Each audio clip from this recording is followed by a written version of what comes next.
So ayun guys, good news to para sa mga may hobby sa panonood ng movie at tulad kong fan ng panonood ng mga movies.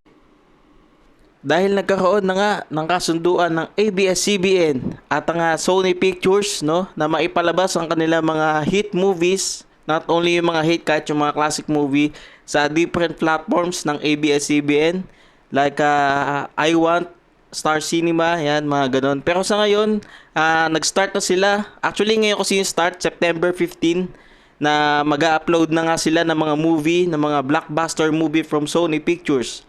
At nagsimula na nga sila sa kanilang YouTube channel na Cinemo. Yan, punta na lang kayo doon sa YouTube channel nila.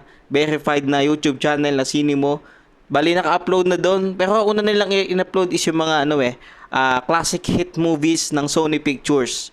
Pero siguro habang tumatagal, siguro mas habang tumatagal pa yung panahon, mas magdadagdag pa sila ng ibang movie, lalo yung mga sikat at bagong movie ng Sony Pictures.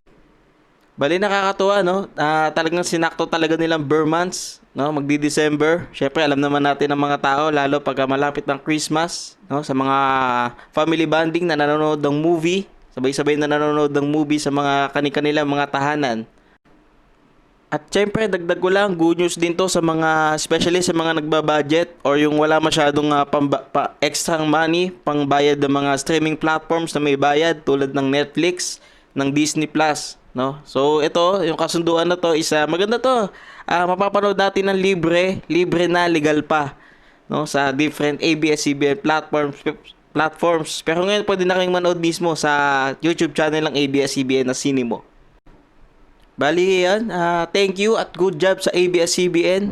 Kahit pa paano yung mga kababayan natin na hindi maka-afford, no, is makakapanood ng libre at legal ng mga Hollywood blockbuster movies. So yun lang guys. Yan, subscribe na kayo, Cinemo.